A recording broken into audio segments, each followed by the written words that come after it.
So her mom said, oh, sorry, how much, just peeking in the grass, how much she was pulling. And I just wanted to show you quickly that one of the things I like the long line for, when you've got your skills mastered, because, you know, if she suddenly sees someone suddenly lunges, she is very people reactive, or can be, less so than with me because she's not guarding me. I use my feet, I use my fingers, I whip the line into place, and obviously I'm doing this with a phone, there's traffic going by, there's people popping out. You have to be really confident with your long line skills, so you should really start doing it for a while, a good while, at least a month.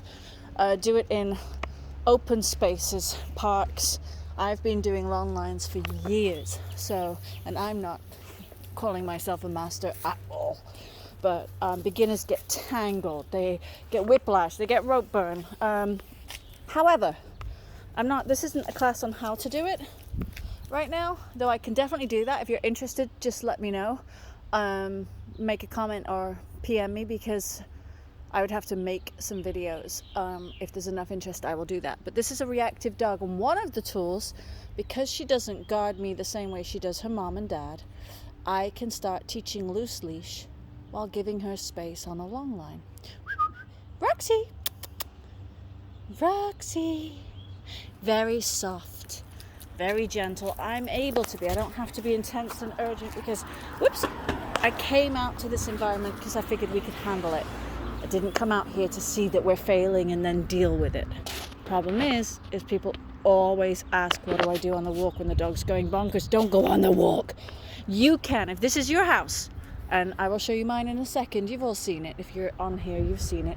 But this is the road next to mine. You come out of your house, you look around, you go back in, you feed some chicken. You come out the house, you go up and down, you go back in, feed some chicken. You don't get into a habit of pulling. You don't keep going. The dog does not need miles in a new direction. They can do miles right here. You can drive to out of the way places and practice your leash skills. If I can walk a dog who literally drags people, and I'm not saying this one does, her mom holds her, but she's got a tight leash usually, from what I've seen. Sorry, Mom, calling you out, ha ha ha. But I'm here to teach people and help people get better, not make people feel bad or judge people. We don't know what we don't know. Good job, sweetie. Da, da, da, da, da. Roxy. And I back up. Yeah, we're leaving.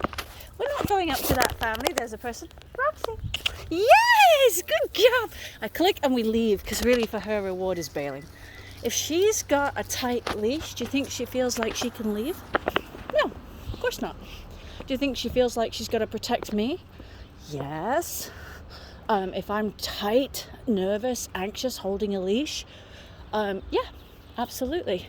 So one of the tools I use, and I am holding a phone, I am talking to you guys, I didn't come out with my treat bag. If she's nervous, she's not going to eat treats the same way anyway. But you can't really learn in an environment you're nervous in. So we're using what we've already practiced in a space right next to my home. See how I'm now feeding back to the leash, because I'm not trying to tell her what to do every 2 seconds. Easy, easy. I'm not trying to micromanage her, control her decision making.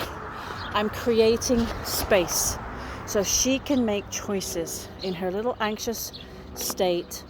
We've built some trust, we've built some practices, and I've just taken it a few hundred feet further. And we're going back now to the safety of the place we know and the dogs that she knows. When I feel tension, I don't follow, but she's got all that leash she could sniff about on. I don't need to go anywhere. These days, when you've got a phone, and in the old days, I'd bring a book. These days, you've got a phone, you can amuse yourself. You don't have to be following a dog that pulls, ever. I like to slip my foot slowly on the leash, so I'm not jerking her like a jerk too much, but just slowly ease it into a stop. Yeah, I'm not using any of my broken back muscles. Easy, easy, easy. Nice and easy. I let her make the choices from there. I'm like, tension is on the leash. What you gonna do about it? I might turn away and look at a different direction, giving her the clue. I'm I'm just asking her brain to make some more choices and not be so autopilot, impulsive, reactive. Do you know what? We haven't barked at a single person. Good job. She gave me some loose leash. Oh, that's a poop. She gave me some loose leash. I'm going to ease into the stop. Don't want to jerk her. Let her think about that. I'm going to stand on it so it's not so unpleasant. She's not a car dasher. If she were a dog that jumped into the road like the other dog I have in right now, no, we would not be doing this. If we had not already worked on stuff at home in a very safe space with high value food over and over for the last 3 times. This is only her 3rd visit. If we hadn't worked on this already, good girl, you came and got me. That's your job. She wants to move quickly. I can move quickly, but the minute, easy. She wants to go back home. So it's making her anxious to be out this far. We're going to have to build this up. Anyway, I'm going to wrap this up because she does want to get home. But I just wanted to show you a snapshot of working with a dog that is actually more anxious than reactive when you get down to it.